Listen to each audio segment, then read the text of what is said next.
The regular season is over for the Louisville Cardinals. So, on today's episode of the Locked On the Louisville podcast, we are going to give out our final grades for the regular season for the Cardinals, the offense, the defense, and the team as a whole. So, with that being said, stay tuned. You are Locked On Louisville, your daily podcast on the Louisville Cardinals. Part of the Locked On Podcast Network, your team every day. What is going on, everyone? Welcome into another episode of the Locked On the Louisville podcast. Sorry, I have to untangle this microphone cord. But as always, I'm your host, Dalton Pence. I serve as a credential media member for Cardinal Sports Zone. I also do some PA announcing work for the university in various sports. I want to take this time to say thank you all for making us your first listen of the day. And just a reminder, the Locked On the Louisville podcast is free on all streaming services 5 days a week, your team every day.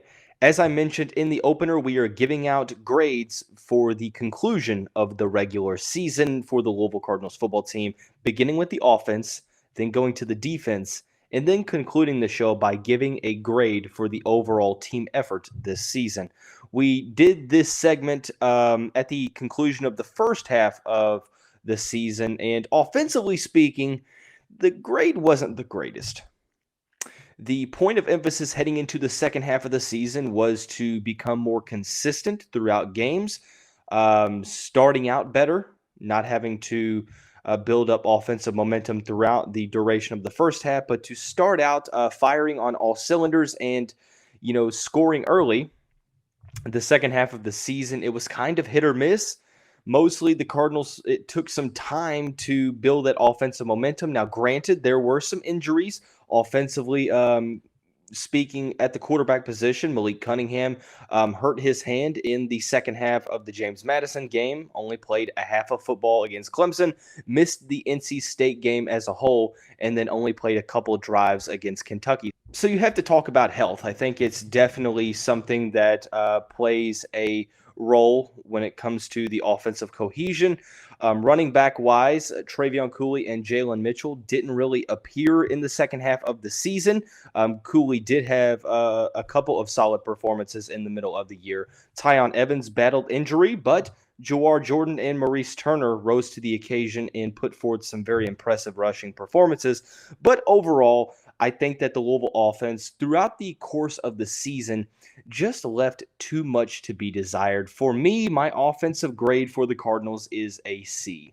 When you look at the statistics, I'm going to read off some of the statistics from the offensive side of the ball.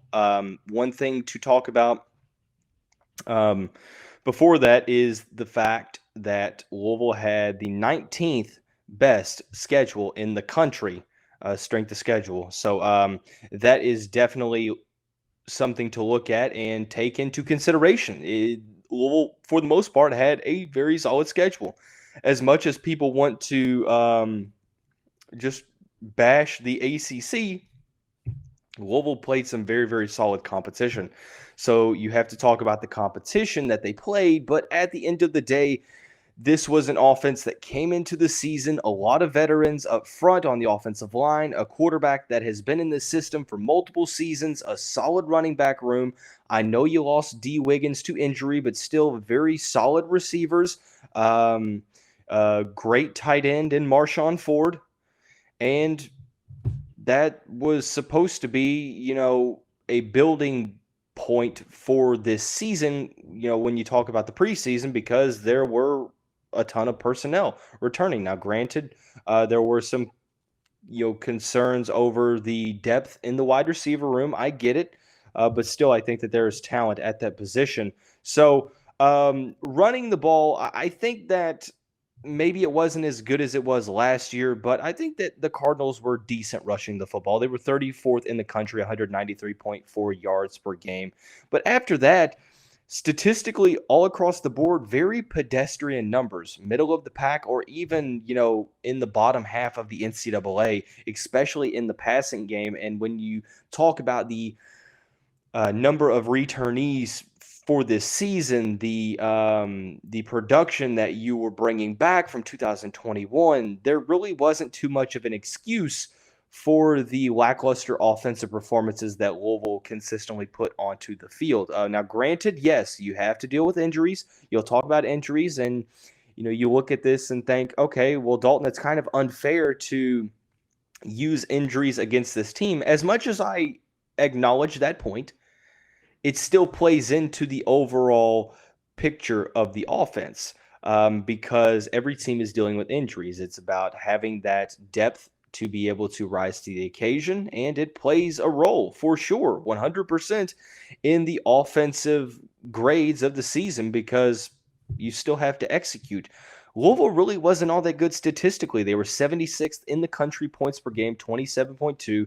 Yards per game, they were 56th, 405.1. Third down conversions, 90th, just under 37%. Red zone, they were 63rd, 22 touchdowns to 16 field goals. Completion percentage, 84th, 59.4%. Sacks allowed, 73rd, 2.17 per game. Passing the football, 93rd, 211.7.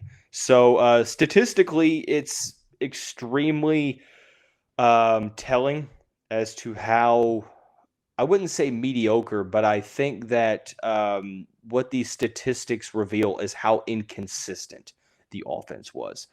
There were moments of absolute brilliance. There were some drives throughout games that you look at it and you're like, wow, this is what this offense could be. If they could do this consistently, there's no telling what this team could do, right? But still, I think that I was just left with more to be desired just throughout the season. And I don't think that numbers lie per se, but sometimes they don't also tell the full story or give the full context. So you look at the numbers and you see how pedestrian they are, but you also realize, hey, sometimes that doesn't tell the full story. It's hard to not, or it's hard to spin these numbers. I think play calling was an issue as well. The Cardinals were predictable at a handful of times this season. Running the football became very predictable. The Cardinals got themselves in third and long situations, and they were 90th in the country in converting on third down. So offensively speaking, it's really hard to give this grade anything higher than a C, because, I mean, let's be honest, the second half of the season, Louisville's defense carried them to victory multiple times.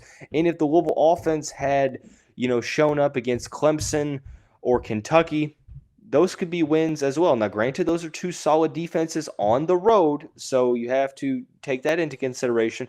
But still, I mean, there were, let's see, 1, 2, 3, 4, 5, 6, 7. 7 times the team scored over or at least 30 points. 2 of those games were against non-Power 5 opponents. So I think that just offensively, I understand that injuries definitely hurt the team's cohesion on the field in terms of the passing game, because you had to, bring Brock Doman up to speed, and he worked through some of his, growing pains. Malik Cunningham dealt with injuries, and when he was healthy, very solid as a runner, but still, struggled throwing the football at times, especially the deep ball. It just seemed like Louisville's offense, I should say, not the defense yet. Louisville's offense was predictable, and, the lack of a home run threat at wide receiver really hurt the Cardinals. It was just a matter of many things. Protection wasn't the greatest at times. The quarterback play, injuries to the running back room, not so much that, but still that is something to focus on. Wide receivers, with the lack of separation created, and also, talking about penalties. Penalties were definitely a big problem through the first 9 games of the season. So a lot of things play into this grade, but I'm going with the C for the Cardinals offense just because of the lack of consistency and the quality product on the field, scoring the football. So had its moments, but the Louisville offense still a lot to be desired. So Transitioning over into the defense, the Cardinals defense, I think, was very, very solid for the most part. We're going to talk about the defense's grade here in just a second after we talk about our friends over at Omaha Steaks. December is right around the corner. That means Christmas is getting closer, and there's no better gift than Omaha Steaks. My family has been exchanging Omaha Steaks for a couple years now, and it is great. The steak experts at Omaha Steaks have put together special curated gift packages to help take the guesswork out of gifting and make you a holiday hero. Go to omahasteaks.com. Use the promo code LOCKEDON at checkout to get $30 off your order. Send an assortment of mouthwatering favorites guaranteed to impress, like the legendary's Butcher's Cut Filet Mignon, air-chilled boneless chicken, ultra juicy burgers, and even easy to prepare comfort meals that are ready in a flash. Omaha Steaks is a gift from the heart, a gift that will be remembered with every unforgettable bite. Order with complete confidence today, knowing you're ordering the very best. Visit omahasteaks.com using the promo code LOCKEDON at checkout to get that extra $30 off your order. Minimum order may be required. Omaha Steaks. Hey, Cardinal fans, thanks again for making Locked On Louisville your first listen. For your second listen today, check out Locked On Sports Today. From the games that matter the most to the biggest stories in sports, go beyond the scoreboard and behind the scenes with local experts and insights only Locked On can provide. Locked On Sports Today, available on this app, YouTube, and wherever you get your podcasts. So moving right on along into the defensive grade for the Louisville Cardinals, I think that it was a tough start to the season for the Louisville defense. The Syracuse game was tough. I think they stepped up big against Central Florida. Florida State had some issues. Boston College had some issues. But really, other than that, I think it was a solid season for the Louisville defense. And if you would have told many Louisville fans before the season that it would be the Cardinals defense that led the way rather than the offense, I think most fans would be thoroughly surprised. Statistically, I think that maybe the statistics don't jump off the page in certain aspects, but when you focus on the offensive struggles as well and what the Louisville defense had to do to, come out victorious in certain games, I think the Louisville defense deserves an A at the end of the regular season. Statistically, let's run through some numbers. 20th in the country in points per game, 20.2. 34th in yards per game allowed, 347.1. They were 38th in passing, 206.5 yards per game. 49th in rushing, 140.6. Third down conversions, they were 36th in the country, giving up 34.6% of the time. 10th in red zone defense, only allowing scores 73.8% of the time. Most of them were field goals. I think 11 field goals to 10 touchdowns, maybe. Could be wrong on those numbers. Second in the country in sacks with 43. They were number one going into the final week of the season. Pittsburgh has 45 to end the regular season. So turnover margin also +8, 16th in the country. I think that you can look at this Louisville defense and say, well, Dalton, there are games this season to where the Cardinals defense looked absolutely horrible.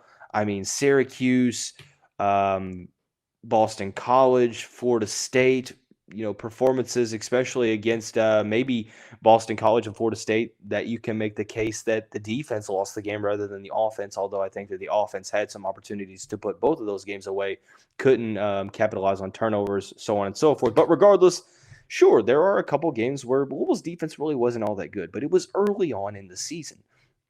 I think that the progression that the team made, the decision from Brian Brown to just go absolutely all in and bring the house more often than not, switch up the blitzes, bring the house, utilize the Cardinals pass rush to fuel the defensive performance. It worked. As you saw, they were one of, if not the best team in terms of rushing the passer. Very, very solid in quarterback hurries, solid in tackles for loss. I think that the secondary struggled when the Cardinals defense wasn't able to get home on opposing quarterbacks. They were decent at defending the rush. a little bit better in defending the pass, but top 40 in the country in yards per game. What they did a lot was they bent but did not break. Top 20 in the country and only allowing just about 20 points per game to their opponents, to a very, very tough schedule. Looking at the offenses that they played this season, Syracuse hurt them, Florida State hurt them, Boston College hurt them.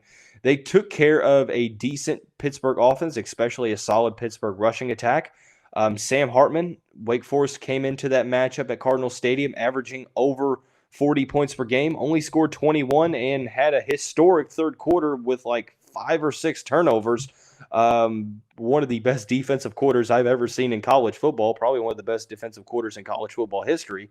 Clemson did what they did, scored 31 points, but I still think the Louisville defense was respectable. And then Kentucky, a matchup that the Cardinals have had no answer for Mark Stoops' offense over the past handful of matchups, only gave up 26 points.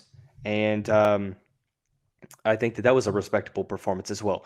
So, yes, I think statistically it's not the greatest. I think if you were just to look at the numbers, you would think, okay, maybe an A is a stretch. A minus at the best, probably a B plus. But I'm trying to factor in context as well when you focus on, the reality that the defense had to win. Sorry, my ankle is absolutely itching with bug bites.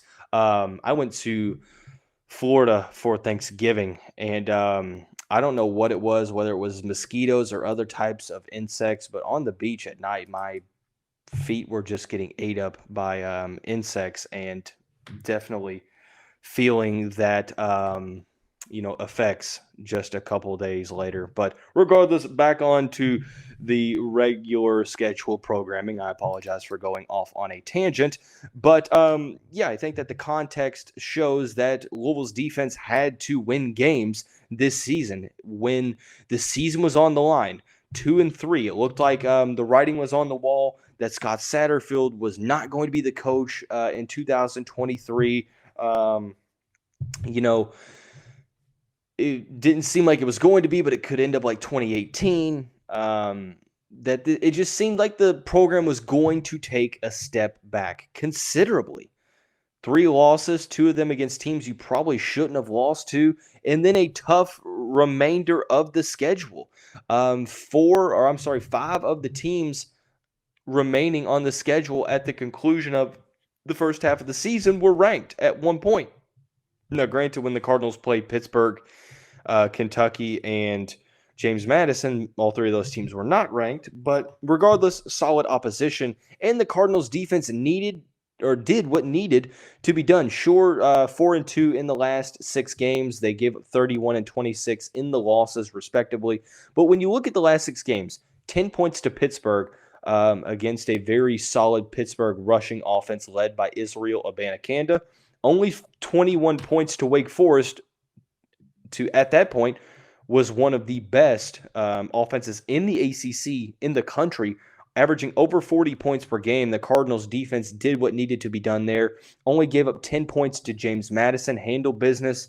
And then NC State, sure, I understand that that NC State was on a backup quarterback, well, actually a third-string quarterback because their backup got hurt the week prior. But that third string, actually a fourth-string, I guess, Finley, went on the road at number 17 North Carolina the next week and got the victory over the Tar Heels. So NC State, very solid defensive team. Obviously, it was tough for the Cardinals offense, but the Louisville defense did what needed to be done, only gave up 10 points. There was only one drive in that game that NC State's offense really had any momentum.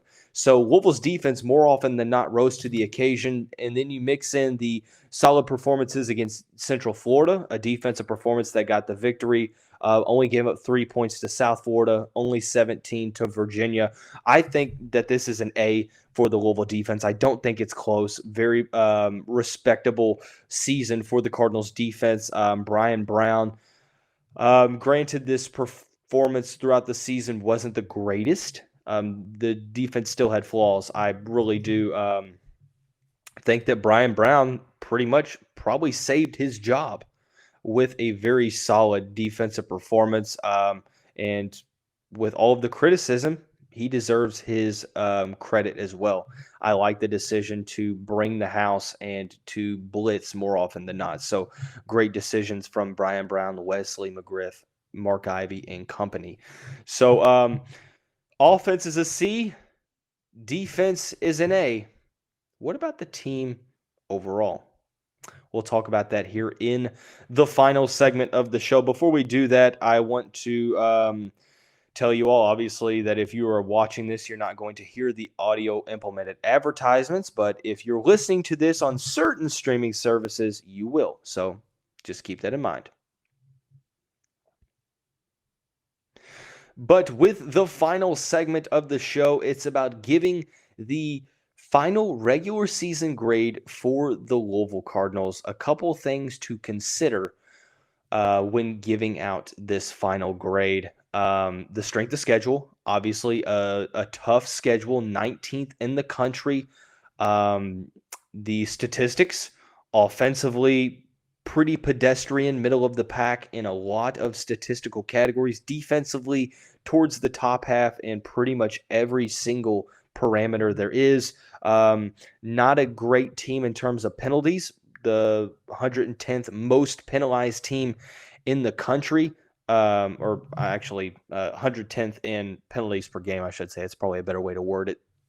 Giving up or committing 7 penalties per game, and then the turnover margin +8, which is 16th in the country. That was an issue last year. So a couple different ways to look at this. Obviously, I'm prioritizing that strength of schedule, but you cannot ignore the fact that the team went 7-5 before the season. I said that the expectation and the floor should be 7 wins, in my opinion. I think that should be the expectation. It would not surprise me to see this team get to 8 or 9 wins before the bowl game. That did not end up happening due to the rough start, the loss to Syracuse, Florida State, Boston College, 0-3 to start conference play. So, yeah, you have to take that into the mix. So I'll go ahead and say it. Only getting to 7 wins, I don't think that there's anything higher than, honestly, a B achievable. I get it. The strength of schedule is solid, but I still don't think that with the returning talent that you had coming back from last year, the one of the best pass rushers in the country in Yasir Abdullah, your starting defensive end Ashton Gelati and Yaya Diaby, the starting linebackers, bringing in Momo Sanogo, bringing in depth at the cornerback and the safety position, getting Kendrick Duncan Jr. back, Kei'Trel Clark back, Chandler Jones, so on and so forth. You look at the offensive side of the ball. Actually, Jermaine Lole, obviously, he didn't play for the course of the season, so it's hard to put that into the mix. But offensively, Malik Cunningham back for yet another season in the Cardinals system. A solid running back room led by Tyon Evans, the Tennessee transfer. But Travion Cooley, Jalen Mitchell, Jawar Jordan, all 3 back. Marshawn Ford is back.